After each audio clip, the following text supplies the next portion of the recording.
Bon, je n'ai pas du tout préparé ça, je ne suis pas du tout une pro des interviews, c'est ma première interview, donc sois indulgence. T'inquiète. Salut les poussins, j'espère que ça va aujourd'hui, vidéo avec une personne spéciale.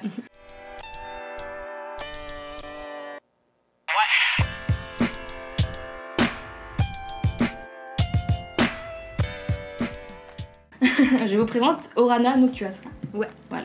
Qui est donc graphiste et illustratrice en freelance. Donc c'est le thème de la vidéo.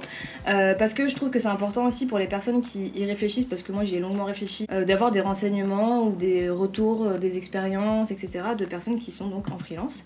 Et donc toi, ça fait combien de temps que t'es en freelance? Alors moi c'est assez récent, je me suis vraiment lancée officiellement au mois de juillet. Oui, d'accord. Donc ça, ça va faire 6 mois, ouais, 6 mois. 7-8 mois, ouais, donc c'est déjà pas mal. Est-ce que tu veux te présenter un peu parce que là j'ai présenté vite fait, mais... Oui, bah je sais pas quoi dire. C'est toujours l'éternel. Bah bonjour, c'est moi. Hello, c'est moi. Bah, je sais pas si t'as envie d'expliquer un peu ton style, ton travail, ton parcours. Peut-être le parcours. Ouais. Pour que les gens puissent se dire que je crois que c'était dans mes questions, mais du coup je fais de l'impro, mais présentation rapide, parcours, métier, personnalité, style. Ouais, on va faire court, comme ça si je mets les questions, ça se répète pas. Non, non. Donc comme elle a dit, moi c'est Orana Noctua, donc c'est mon pseudonyme, parce que moi je suis donc freelance, mais je suis inscrite à la Maison des Artistes, donc c'est mon pseudonyme officiel.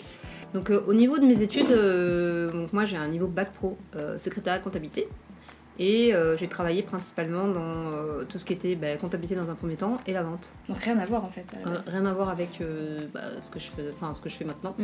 Mais t'as toujours dessiné un peu Ouais, okay. Depuis petite en fait. Ça vient pas nulle part non plus. Ouais, non, j'avais des retards pour parler quand j'étais jeune, et donc du coup à 3 ans je crois que je parlais pas encore vraiment. Ouais, ok. Et ma mère m'a demandé de dessiner pour exprimer ce que j'avais à dire. C'est vrai que ça... J'aimais bien dessiner, voilà. Et ça t'a aidé à développer la parole aussi après Ouais, mon prof c'est venu tout seul, puis oui, je suis bavarde. Du coup tu t'es rattrapée après là maintenant ça compte plus, parce que je me suis plus que rattrapée. Ouais.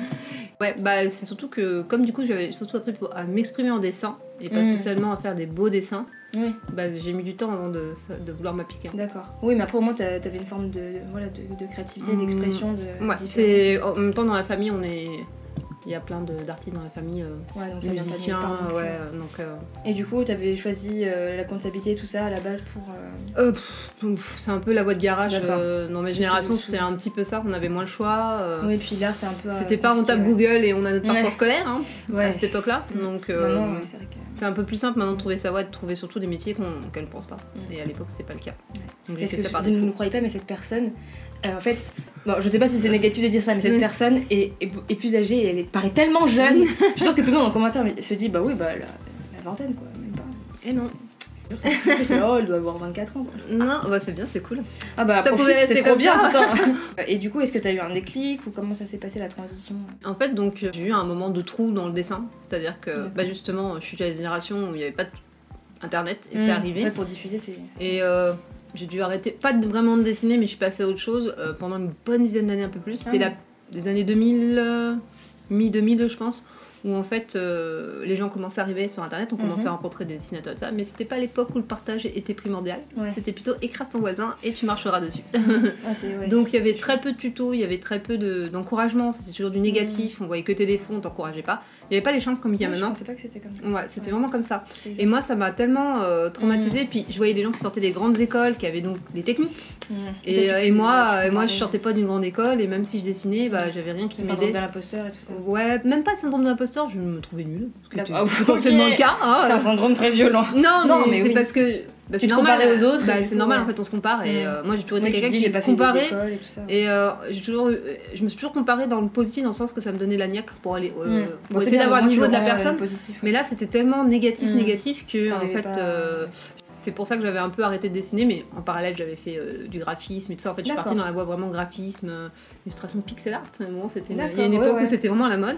J'étais toujours dans l'art, mais j'ai changé l'art. Tu te cherchais un peu? Non, pas spécialement. Je n'étais pas partie pour en faire mon métier du coup. D'accord, c'était plus une passion. Là j'ai dit tant pis, je n'en ferai pas mon métier parce qu'à la base je voulais être dessinatrice en animation, donc je voulais travailler pour la DreamWorks ou Disney. C'était mon rêve à la base. Mais bon, quand on voit le prix des écoles, ça pique un peu. C'est sûr que... Et à l'époque, pareil, ça paraît con, mais à quelques années près, les crédits étudiants n'existaient pas vraiment. Ah ouais, carrément. Du coup, c'est impossible. Quoi. Donc c'était très compliqué d'obtenir un crédit, donc j'ai pas pu faire ce que je voulais un peu à cause de ça aussi, financièrement. Et tu t'es formée un peu toute seule Ouais, j'ai continué à me former toute seule et tout ça. Quand j'étais jeune, en 99, je crois, un petit peu dans ces années-là, mon frère a créé une association avec moi dedans. Et on avait créé un fanzine en fait à l'époque. Cool, ok. Ouais, pour promouvoir les artistes en fait. Les artistes, c'est comme ça, amateurs. Donc là, au moins c'était quelque chose de positif, de partage. Voilà, c'est ça. Donc ça m'a fait un peu prendre du level, puis après j'ai arrêté de prendre un peu de level et voilà, j'ai un peu abandonné par peur d'être nulle.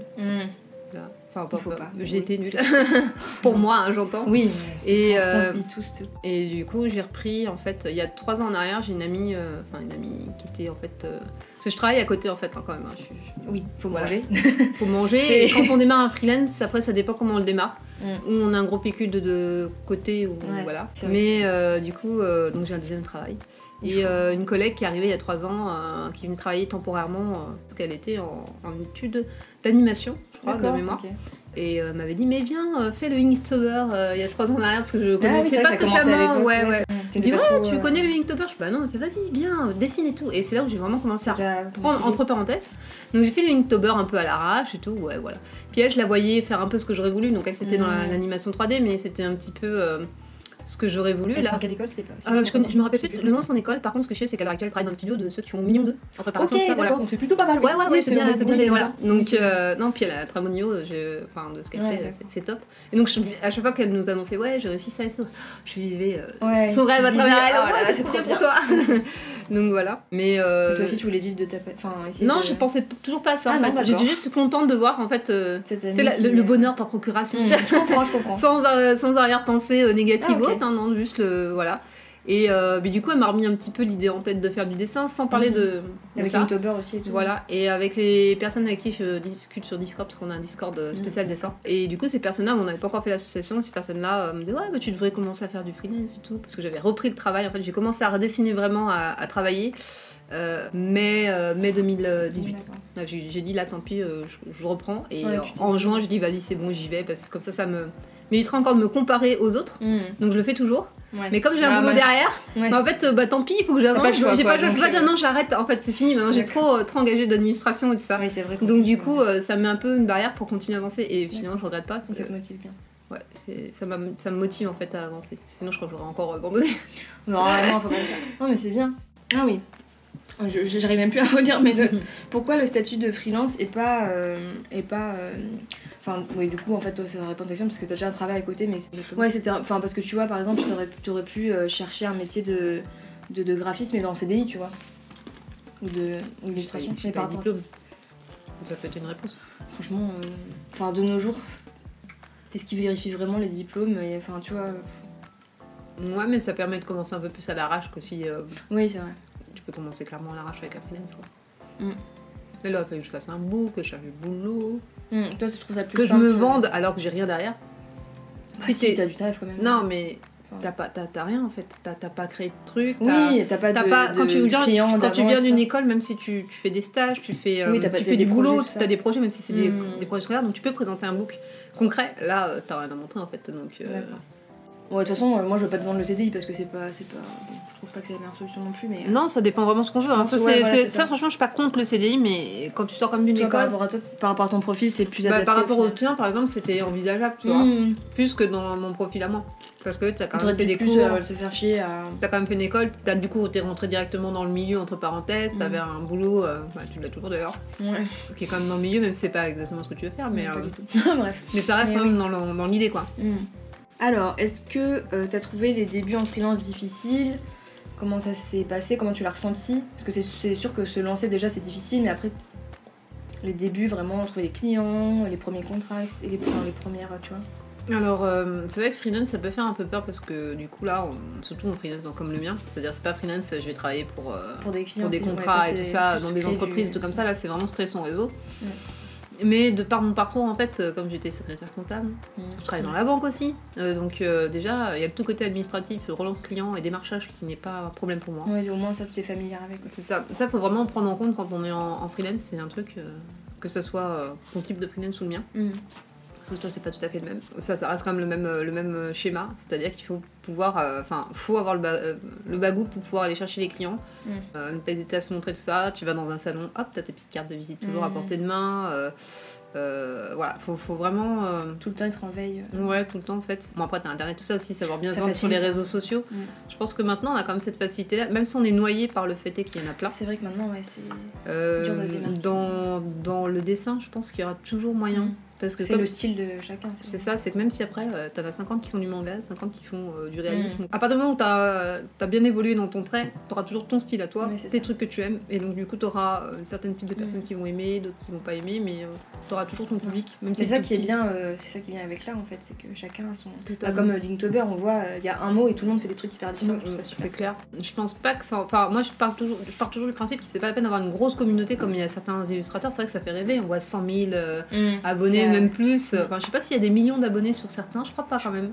Je sais pas si on est plus centaines de... Ouais, voilà. Mais voilà, il y en a qui ont des grosses communautés, mais en vrai, toi, ce que tu as besoin en tant que freelance, c'est que l'argent rentre, pas que t'aies des gens qui t'aiment. Enfin, c'est bien aussi d'avoir une communauté, mais ça aide. Voilà. Et moi, c'est vrai que je serais pas contre d'avoir 100 000 personnes qui me valident sur Instagram. Allez vous abonner, je vous mets le Instagram en lien. Oui, voilà. Mais il n'y a pas que ça, il y a le fait que d'avoir une grosse communauté aussi, ça peut être gênant. Parce que moi, j'aime bien parler avec les gens et tout ça, échanger. Et il vaut mieux avoir, je dis n'importe quoi, 200 personnes qui te suivent et sur les 250 personnes qui te passent commande que avoir 100 000 personnes qui te regardent.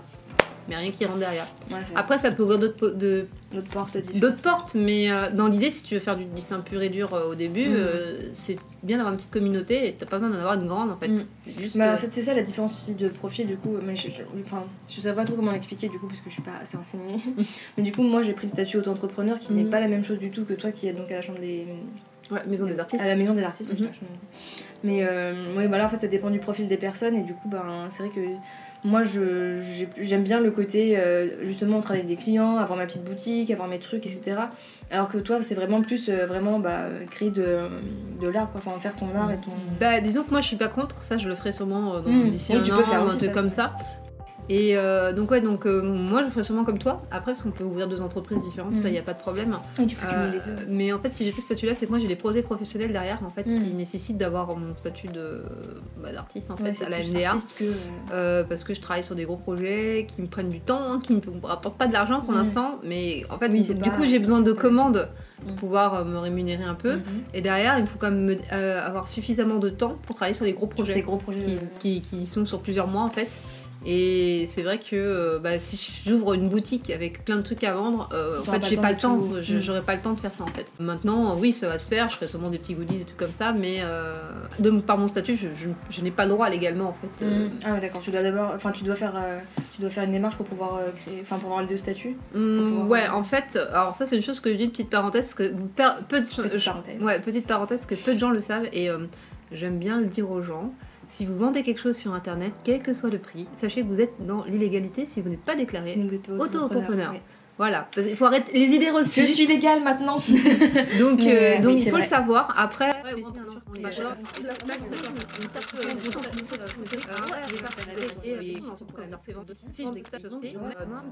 vaut mieux le savoir. Voilà. C'est vrai que on n'y pense pas, mais ouais. Passons à la question suivante. La question ne se pose plus. C'est ça. Peut-être je vais faire aussi les questions des abonnés parce que c'est important. J'ai une personne qui m'a demandé le freelance en 3 mots. Bonne chance, réfléchis. Je l'ai. Je l'ai. T'as les 3 mots? Ouais. C'est rapide. Ok. Ouais. Alors, en 3 mots, c'est pour mon cas en tout cas. Oui, c'est ça qui nous intéresse. C'est dessin. Donc quand je dis dessin, ça regroupe bien sûr tout l'artistique qu'on fait, donc le travail pur et dur, dessiner, voilà. Notre création quoi. Donc dessin, administration. Ok, il fallait le dire, oui. Et réseaux sociaux, on va dire, pour englober pub, tout ce que tu veux se vendre. Communication, tout ça. Communication, c'est le bon terme. Communication, dessin et administratif. Ok. Bon, c'est un bon résumé en vrai. Enfin, donc c'est vraiment pour illustratrice graphiste dans ton cas et comment tu le ressens. Mais je pense que toi tu le verras aussi. Oui, je pense aussi. Mais... En fait, il faut prendre en compte que quand t'es freelance, t'as 30% de dessin, de création pure. T'as 30% de temps où tu vas passer sur l'administration et 30% de temps où tu vas faire du réseau. Et en fait, finalement, tu ne passes pas de ta journée à dessiner, il faut le savoir. ce serait sympa, ce serait cool, mais ce n'est pas vrai en fait. En plus, souvent ils te vendent que quand t'es en freelance, enfin, du coup, plus dans mon cas, que l'administratif c'est super simple, il facilite tout et tout. Non, même moi c'était compliqué. Rien déjà de comprendre le statut. Non, mais déjà, on est en France, c'est l'administratif. Voilà. Point. Travaux d'Astérix égale France. Oui, d'ailleurs, vous voyez, cette imprimante. Non, c'est pas celle-là que j'avais commandée. Une parenthèse. Sujet tabou. Oui. Regardez mes stories Instagram, vous comprenez. Alors, j'ai aussi... Ah oui, ton rêve de petite fille. Ah, du coup... ouais, j'en avais un petit peu parlé. Ouais, c'est vrai que pendant longtemps, je savais pas quoi faire, en fait. C'est resté très très longtemps, je crois que jusqu'à la fin du collège. Ah oui, d'accord. Je savais juste que je voulais faire carrière. Je veux faire carrière. Non, mais c'est vrai, je voulais avec des petites étoiles et des petits... Non, mais je voulais vraiment une businesswoman et tout ça. Enfin, le terme n'existait même pas, je pense, à l'époque. Wow. Mais... T'étais une visionnaire. Ouais, je voulais vraiment bosser, quoi. Vraiment bosser. Femme indépendante qui... Ouais, voilà. Et bon... Je fais un petit peu carotte dans l'affaire. Non. Jusqu'à maintenant c'est bon, je peux me dire, ouais, maintenant, ouais, je suis une femme. Ça arrive à un moment ou à un autre. Voilà, je suis freelance. Vaut mieux maintenant que jamais. Hein. Oui, non, voilà, ça faut pas désespérer. Mais c'est vrai que je voulais faire carrière, ce que j'ai pas fait finalement. Ce que tu vas faire. Concours de circonstances, oui, maintenant c'est fait, mais par concours de circonstances, j'ai pas fait ce que je voulais, ouais. Et après, le rêve s'est concrétisé, c'est que vraiment je voulais faire de l'animation. Là, c'était vraiment fin de collège, début lycée, quand je me suis vraiment dit ce que je voulais faire. Voilà. Et en y repensant, si j'avais su, j'aurais peut-être fait même informatique, des études informatiques. Mais, ah ouais, d'accord. Mais comme c'était moins ouvert, c'était moins ouvert. Ouais, moi c'est là. Ouais, moi c'était plutôt le réseau et tout comme ça. D'accord. Aucun rapport. Enfin, je sais pas vraiment ce qu'il fait. Ah d'accord, ok. Il fait plein de trucs donc. D'accord, ok. Qu'est-ce que j'ai ensuite? Peut-être. Bon, alors j'ai mis point négatif et positif, mais peut-être que un ou deux. En point négatif. C'est vrai que moi c'est un peu dur de juger parce que, comme je disais, je viens quand même de différents boulots. Et je travaille dans l'administratif, fatalement je fais du secrétariat, je fais principalement de la comptabilité et je travaille dans la banque, en back-office en plus, donc pour ceux qui ne savent pas, back-office, c'est moi qui ouvrais les comptes en banque. Ouais, c'est moi qui dis oui, toi tu as le droit. Les dessous. Les dessous de la banque. C'est ça. Et donc du coup je travaillais là-dedans, donc j'ai vraiment les trucs chiants et répétitifs en comptabilité. Donc c'est vrai que je suis... pas genre oh merde faut que je fasse ça ou autre, tu vois, c'est pas non plus insupportable, c'est pas insupportable et c'est hyper facile pour moi parce qu'en plus le statut que j'ai me simplifie. J'ai juste des factures, j'ai pas de TVA à récupérer donc ah ouais non mais tu sais j'ai réfléchi je sais ce que tu vas subir en comptabilité toi. Je suis nulle à ça donc sache si t'as besoin d'aide. Voilà, mais je vais m'auto-former. Bah si t'as besoin d'aide pour apprendre, même pour comprendre un truc, n'hésite pas. Et donc c'est vrai que cet aspect là me gêne pas trop. Même si clairement des fois... Bon, c'est pas non plus un aspect positif quoi. Non, c'est vrai c'est juste, c'est pas le truc le plus cool. C'est pas le truc le plus cool, mais c'est pas hyper négatif pour ma part. Je pense que ça peut vite devenir relou.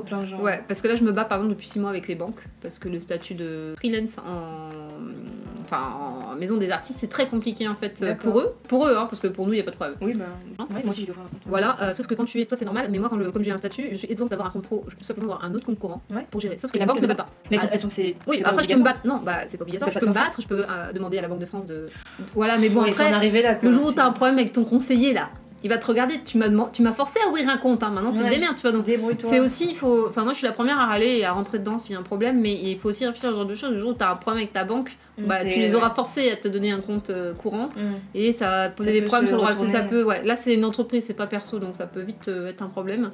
Et là je suis toujours entre deux, donc c'est pour ça que j'ai toujours pas d'Etsy ou tout comme ça, je suis toujours entre deux banques depuis 6 mois. Ouais, du coup, bon, les banques souvent on a des problèmes avec. Non, mais après je pense que à peu près, à part 2-3 banques se valent hein, de toute manière. Même au niveau des frais et tout, je pense que c'est kiff.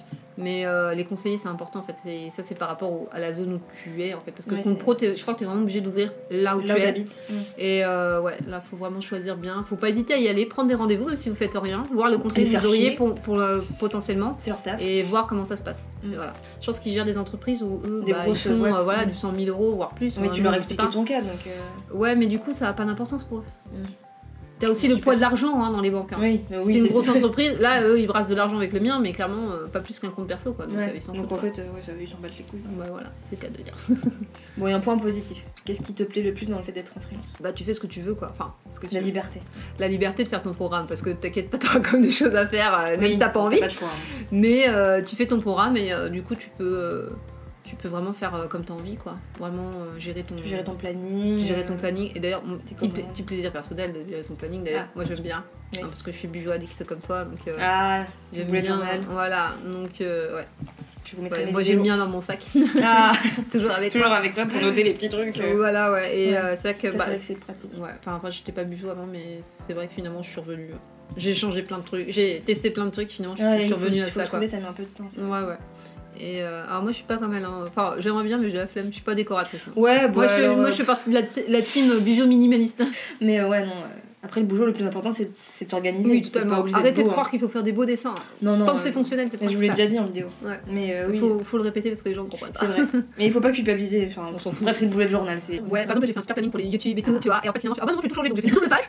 Et en fait j'ai tourné la page par autre chose. Moi je suis une experte pour ça. De toute façon le bullet journal c'est ça qui est bien. Ouais, moi c'est vraiment le mien c'est vraiment le basique truc que tu testes. Il y a plein de trucs qui est moche et testé. Attends j'ai loupé. C'est bien. Alors qu'est-ce que ça t'a apporté? Pour l'instant j'ai pas trop de recul hein, au bout de. Parce que tu sens qu'il y a quand même un truc que tu sens que ça t'a apporté quelque chose de fait d'être en freelance.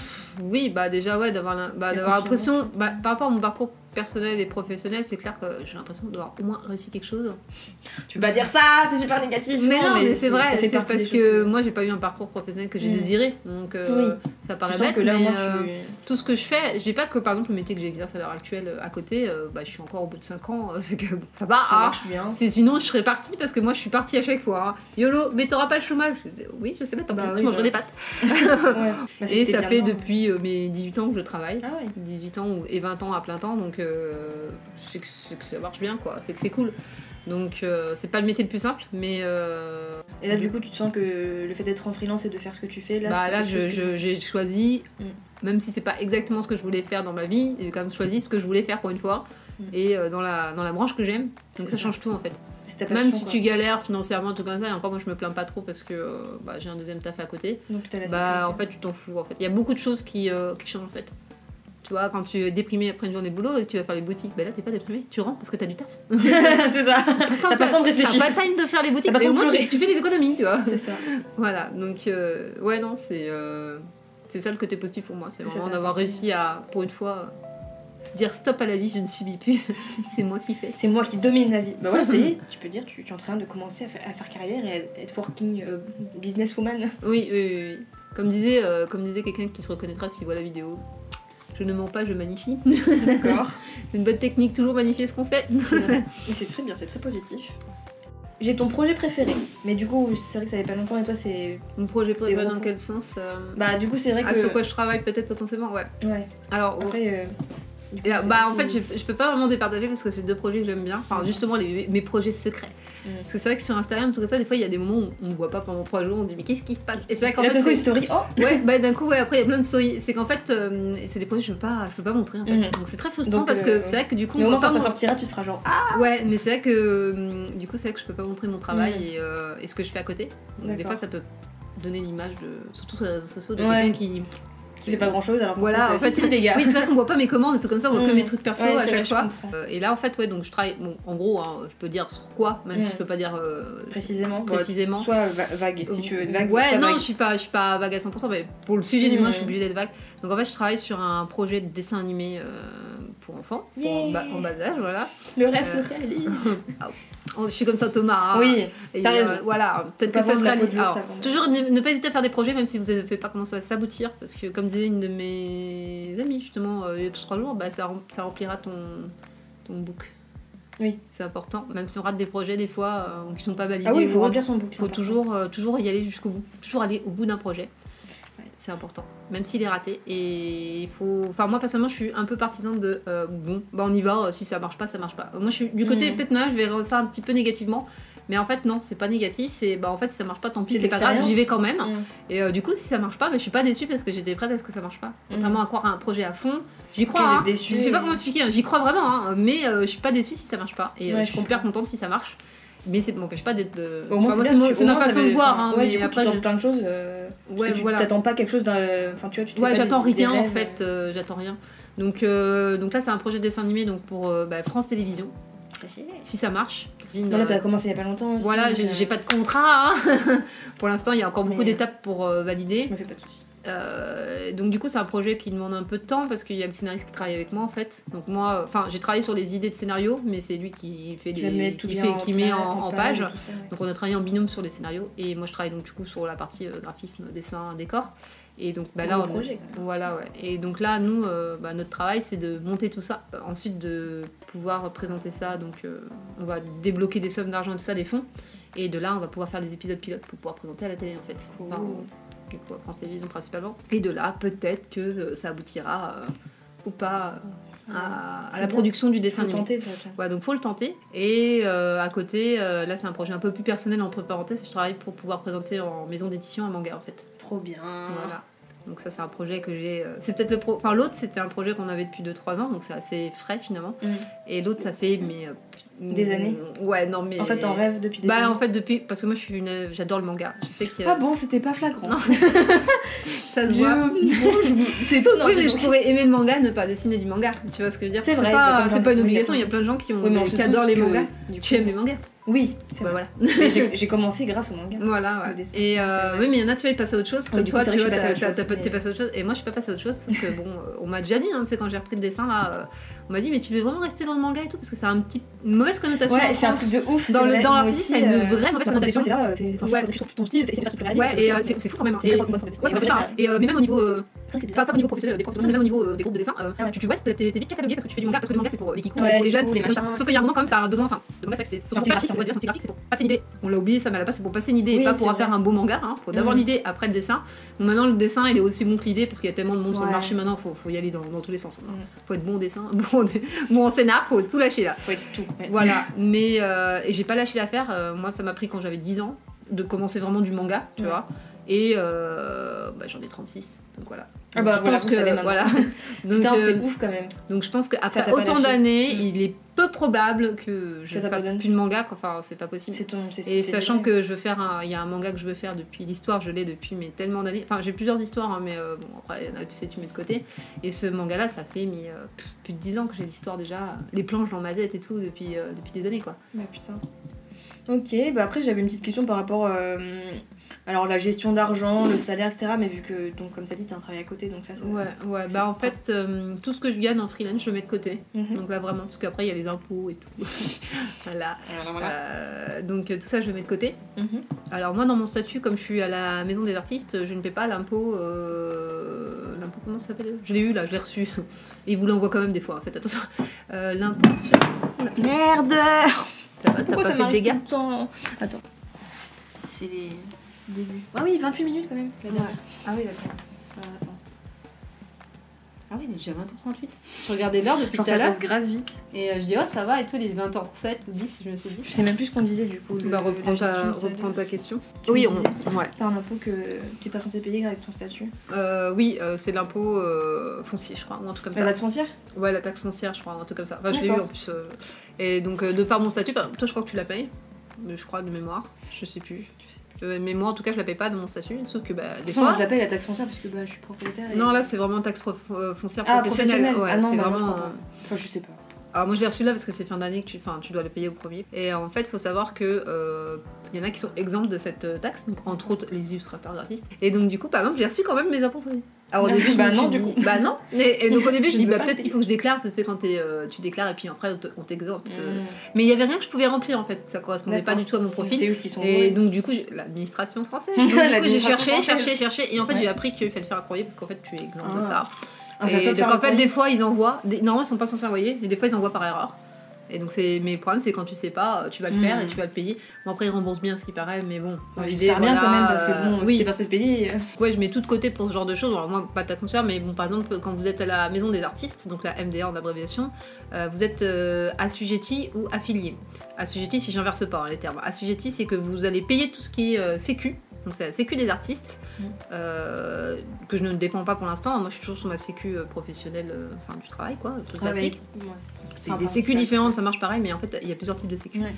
Et quand on est affilié, c'est qu'on a assez de revenus et que du coup on ne fait pas que la payer, mais on en profite aussi. Et on bascule, c'est pour ça que c'est très important des fois d'avoir des revenus derrière, c'est qu'on bascule sur celle-ci automatiquement. Donc en fait, si vous êtes que affilié, assujetti, vous n'avez pas de sécu en fait. Donc c'est des petits détails comme ça qui font qu'il faut prendre conscience. Là par exemple, moi pour l'instant je suis à l'abri parce que j'ai un salaire qui rentre, donc qui est plus important, donc moi je suis toujours affiliée à ma sécu classique. Et le jour où je gagnerai plus, hop, ça va basculer. Non, ça va se basculer en fait. Je crois que ça se fait tout seul. C'est pas, mais en tout cas, on bascule et on devient, on passe par la MDA, donc la maison des artistes. C'est eux du coup qui vont gérer. Voilà. Et tout ça, faut la payer tous les ans. Voilà, même si on ne l'a pas droit, il faut quand même la payer. il y a tout ça qui participe. Ouais, il y a pas mal de liens. Articles sur ça. Alors moi, je paye pas d'impôts si je n'ai pas de revenus, parce qu'il y a aussi le statut général, puis il y a les sous-catégories là, parce que les types d'entreprises que vous faites, parce que même si moi ce n'est pas une entreprise à proprement parler, c'est quand même entreprise. C'est toi l'entreprise en fait. Ouais, voilà. En fait, c'est juste le premier statut qui change, MDA ou auto-entrepreneur. Et derrière, après, vous avez, je sais plus, les trucs style entreprise. C'est un peu les mêmes. Il y en a 2, je crois, ou 3 différents. Enfin, il y en a plusieurs différents, je crois. Enfin, c'est un peu le bordel. Me demandez pas, voilà, c'est très très compliqué. Voilà. Moi, je suis un peu renseignée parce que justement, je m'étais intéressée un peu pour son cas et puis pour le mien surtout. Et, mais même ça, c'est dur. Hein. Même jusqu'au bout, hein, quand j'ai cliqué sur le bouton ou quand j'ai coché la case, je dis. Est-ce que je suis sûre? Je ne sais pas, j'hésite. Vous le saurez quand vous aurez payé aux impôts, si vous êtes planté ou pas. Donc moi, si j'ai 0 revenu avec ce que j'ai fait, mais en fait, je paye pas d'impôts dessus. Voilà, mais je paierai quand même la sécu, les artistes et tout comme ça, mais je paierai pas d'impôts. Quand vous avez 2 travail. Ouais, c'est bon, faute de français. Non, t'inquiète. Donc quand vous avez 2 travails, ce qui est bien, c'est de mettre tout ce que vous gagnez dans le freelance de côté pour pouvoir payer ce genre de choses et ne pas taper dans votre salaire. Et moi, mon deuxième travail me sert tout simplement à payer le matos, les trucs comme ça en fait, à côté. Déjà à payer mes factures, hein, voilà. Vivre, manger, manger, voilà. Et ça me permet d'acheter mon matos parce que bon, pour l'instant, je n'ai pas assez de revenus pour me payer des gros matos type tablette graphique. Moi, je me suis pris un iPad Pro. Voilà, c'est un budget, hein. Ça fait mal aussi. Ça fait plus mal même. C'est violent. Ouais. Quand tu payes, t'es là. Voilà, donc pour ceux qui disent ouais l'iPad Pro c'est trop cool, prenez d'abord une tablette graphique, hein, les Ion sont très très bien et pas trop cher en rapport qualité-prix. C'est vrai qu'on peut acheter une petite tablette pas et chère. En plus avec écran maintenant, il y en a des pas très chers. Si vous voulez investir un petit peu en tant que professionnel, j'entends là, parce qu'on parle pas sur amateur. Amateur, votre tablette A3, enfin non, A3 c'est beaucoup. Non, A5 ça suffit, hein, mais pas besoin de plus pour vous exercer. Faut commencer, après. Voilà, ça suffit amplement, si clairement. Si vous avez envie d'investir après. Ouais, après, mais. Franchement, l'iPad c'est bien après, mais il faut c'est un budget quoi. Non, mais l'iPad, franchement, si vous n'êtes pas professionnel, vous avez les moyens, tant mieux pour vous, mais c'est clairement pour vous faire plaisir, quoi, parce que c'est un budget. En fait, ça fait tellement rêver, tu te dis, ah putain, voilà, et c'est vrai que j'ai dit, bon, ok, mais je suis un amateur, est-ce que c'est nécessaire? Faut rentabiliser, voilà, à la limite, tu prends une tablette graphique, c'était plus rentable pour moi. Enfin, je ne rentabiliserai jamais en vrai, parce que c'est du loisir. Là, l'iPad, c'était vraiment mûrement réfléchi, et j'ai mis du temps à me décider, et voilà. Et c'était un investissement sur le long terme en espérant que ce soit pas cassé. Mais t'avais fait une vidéo sur l'iPad du coup? Oui, d'ailleurs, je faut que j'en fasse une aussi. Je la mettrai aussi en lien. Si elle est un petit peu longue, hein, mais j'explique un petit peu mon ressenti par rapport à l'iPad après quelques mois d'utilisation, les applications que j'utilise principalement, et la capacité qu'a l'iPad à faire cette chose. Parce que l'illustration c'est ok, le graphisme bad. Donc c'est savoir ce qu'on veut faire avec quoi. Là je suis sur l'iPad du coup, mais c'est vrai que c'est un vrai confort. On va pas se mentir, l'iPad c'est le rêve, mais pour l'illustration pure et dure, c'est le rêve. Après, le rêve pour moi en tout cas. C'est bien d'avoir son Mac à côté, enfin son ordi ou son Mac. Ouais, mais c'est quand même, surtout. Les gros trucs. Et encore, toi t'as un Mac, moi j'ai pas de Mac, et moi du coup ça limite, ça limite la connexion entre les deux. Voilà. Moi je peux pas faire le. Parce que l'iPad, je crois qu'on peut le mettre en tablette presque, je crois qu'on peut le brancher, il me semble, avec. Par contre, Mac, Windows. Oui, ça marche pas. Ça c'est trop chiant, c'est vrai. Mais bon, après ils sont malins, Apple, ils font en sorte que tous leurs trucs marchent ensemble. Du coup j'avais la dernière petite question, mais du coup on y a un peu répondu. C'est une abonnée qui m'avait demandé est-ce que la tablette, parce qu'elle veut se lancer dans la tablette graphique et tout ça, est-ce que c'est dur? Alors c'est une question un peu alors ça nous souvenir parce que moi j'ai commencé avec une tablette graphique en 2000, je crois, en 2001, donc c'était les Wacom. Qui était très bonne à l'époque, parce que maintenant c'est pas ce que je conseille. C'est pas ce que je conseille le plus maintenant. C'est quoi du coup? Parce que je sais qu'ils font plein de. Moi je recommande bien Uon parce qu'ils sont assez. Ils ont un bon rapport qualité-prix, ils sont carrément moins chers que. Si vous êtes aussi pas professionnel mais en école d'art, partez là-dessus. C'est vrai que clairement, pour parce que c'est des très très bons produits. Vous pouvez carrément taper pour le même prix des écrans alors qu'il n'y a pas d'écran sur les Wacom. Et honnêtement, ma Wacom, moi c'est une Wacom que j'ai en petite A5, c'est une purge. J'ai du mal à travailler avec. Et pourtant, depuis 2001, je travaille sur une tablette quand même. Donc c'est quand même, je sais utiliser une tablette graphique. Quoi. Et c'est une horreur. Enfin, j'y arrive pas. Je travaille quand même avec, mais t'as pas le choix, de toute façon. Ça fait des années que ça fait 2-3 ans et ça passe toujours pas quoi. Donc c'est qu'il y a un problème. Et sachant que j'avais une Wacom à l'époque, c'était une bleue, une A5 bleue, les trucs increvables. Si j'ai les trucs épais. Ouais, mais c'était vraiment genre j'ai renversé du coca un jour dessus, il s'est rien passé quoi. C'est comme les téléphones de l'époque quoi. C'était efficace. Je l'ai gardé longtemps, je l'ai gardé plus de 10 ans et en fait j'ai dû arrêter de l'utiliser, je crois. Je sais pas si c'était XP, non, XP je crois que j'utilisais encore. Après XP parce que le problème c'est que les drivers n'étaient plus mis à jour. D'accord. Donc voilà. Voilà, faut pas. Enfin, c'est des trucs, tu t'installes n'importe quoi, ton PC est mort quoi. Et donc après j'ai arrêté. Je pense. Ouais, c'est ça. Et donc là, je trouvais plus rien, donc j'ai arrêté d'utiliser à cause de ça. Mais elle marchait complètement. Mais ouais, donc moi, c'est pas ça que je recommande. Moi, comme les petites, en tout cas, hein, c'est ça qui devait coûter, je sais pas, 80 balles, quoi, un truc comme ça. Donc ça, évitez. Ouais, à part quand vous vraiment vous débutez, mais et encore, je pense que une Union, vous paierez 2 fois moins cher. Ouais, c'est beaucoup moins cher. Et pour la il y a plein de revues sur YouTube. Ouais, vous regardez sur YouTube, il y a plein. C'est vrai que moi, j'ai pas testé. J'ai testé en salon, un truc comme ça, mais j'ai pas testé au quotidien. Mais je valide. Et là, maintenant, il y a plein de marques chinoises et tout ça qui s'y mettent. Bah, j'ai pas été voir les autres, mais c'est vrai qu'Union, voilà, il commence à s'asseoir un peu sur le game, on va dire. Donc on peut y aller un petit peu, ouais. Moi, en même temps, tu vois, je me dis, moi je sais qu'à la base, à l'époque où je voulais acheter, où j'hésitais à acheter l'iPad, c'est vrai que je me disais, putain, là il y a la Cintiq aussi, elle est quand même grave cool avec l'écran et tout machin, mais bon, c'est vrai que t'as le truc à transporter. La Cintiq, faut mettre des câbles ou je sais pas. Pour ceux qui savent pas ce que c'est, en fait, c'est un PC tablette, en gros. C'est ton PC et ta tablette en même temps. C'est putain de. C'est censé être transportable, mais clairement. Non. Mais pas dans un parc en train de dessiner, non, clairement. C'est juste ton poste de travail que tu déplaces un peu à droite et à gauche. Donc je travaille sur alors que maintenant tu travailles sur un PC portable, t'as des tablettes écran qui sont pas très épaisses, ça revient au même. Enfin moi je trouve que ça revient honnêtement, j'ai fait le comparatif sur celle-là et tout ça. Pour moi c'est pas intéressant. Pas quand t'as vraiment besoin d'un PC à côté parce que ça coûte aussi cher qu'un iPad, je crois. En vrai, on n'est pas très. Ça dépend de dans quelle gamme. Ouais, mais en gros, on est dans le quasiment kiff bourricot. Vieille expression qui est pas sortie depuis les années 80. J'adore. Et ouais, non mais. Et donc du coup, elle sort des trucs. C'est pareil quoi. Après, il y en a qui vont adorer. Il y a des revues. Ouais, il y a plein de revues. Je crois que c'est Marie Spinal. Ah oui, je crois qu'elle a fait une super petite vidéo sur ça justement. Ouais, je crois que j'ai quelque chose là. Je vais pas écorcer son nom parce que si je vais mettre sur ta vidéo, elle va nous en vouloir. Non, je pense pas. Mais vous mettra le lien, parce qu'elle a fait une super vidéo. Mais elle fait plein de bonnes vidéos. Ouais, d'ailleurs, elle fait de très bonnes vidéos. Mais elle a fait une vidéo justement sur cette chose qu'elle-là. Mais déjà, ça vous donnerait une bonne idée de son quotidien avec. Après, est-ce que c'est dur faut s'entraîner. Voilà, pour la dureté, parce qu'on s'est un peu égaré. On a parlé tablette du coup, mais. Ouais, bon, au moins tu sais. C'est ça, les prix, c'est. Voilà. Et pour non, c'est pas dur. Au début, tu vas galérer. Comme tout. En fait, c'est comme si tu réapprenais à dessiner avec autre chose qu'un stylo, quoi. En fait. Après, ça va parce que. Je parle pas de l'iPad, attention. T'as déjà fait. Toi, tu travailles sur une tablette graphique classique. Ah, au boulot, j'ai une tablette graphique classique. Et l'iPad, c'est un peu différent par rapport à une tablette graphique. Une tablette graphique, il faut. Toi, t'as l'habitude, donc toi, t'es obligé aussi. Mais en fait, il y a un temps d'adaptation. Honnêtement, si tu en fais tous les jours, 15 jours, 3 semaines, c'est fini.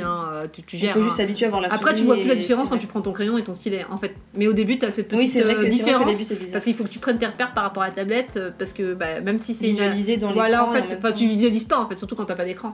Donc du coup tu peux sortir facilement. Donc après c'est un coup de main à prendre, mais clairement tu vas te sentir bizarre au début. Et au bout de 2-3 semaines d'entraînement quotidien, sans forcer, t'as même pas besoin de se mettre la pression. Mais il y a pas besoin de se mettre la pression, au début c'est bizarre, mais ça vient tout seul, il y a pas besoin de prendre de coups. Il faut s'habituer et s'entraîner en fait. Voilà, tu utilises régulièrement, même pour même de souris à la limite. Oui, en fait c'est comme une. Tu l'utilises au quotidien. C'est tellement plus pratique parfois pour les trucs. Ouais. Puis t'as les petits. Ça par contre, tu vois, c'est un truc qui m'a sur l'iPad qui m'avait saoulé, c'est qu'il n'y a pas de bouton. Ah, moi ça m'a pas saoulé, ouais. Parce que pour moi l'iPad, la différence entre l'iPad justement, ça c'est un truc à notifier, c'est que l'iPad c'est comme votre crayon. Mais vraiment, il n'y a pas d'adaptation. Non, ça comme au bout. Ça j'aurais bien kiffé. Moi ça me gêne pas, parce que je dis jamais. Pas forcément, tu as des petits boutons. Ah, mais même les boutons, en fait, je travaille en stylet et raccourci la vie. Ouais.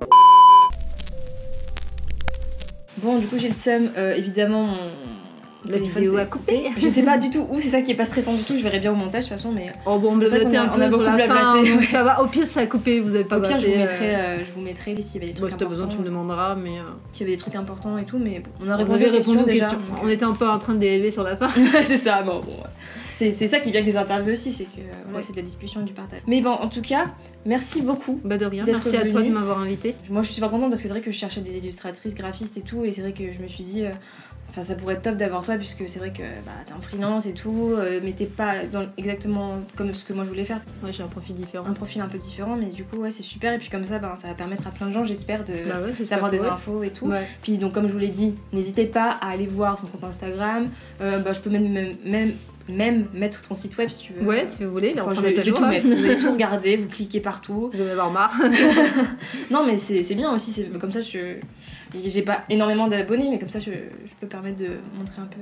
Pas le nombre d'abonnés qui est important, c'est la qualité. C'est la qualité. Bon, la qualité de cette vidéo qui donc est coupée. Aussi. Super qualité. Mais voilà, donc en tout cas merci beaucoup. J'espère que c'était bien. Bah j'espère pour vous surtout parce que oui. Moi c'était cool. Bon, ça je l'avais noté, je suis bien quoi. Les petites trucs de soja.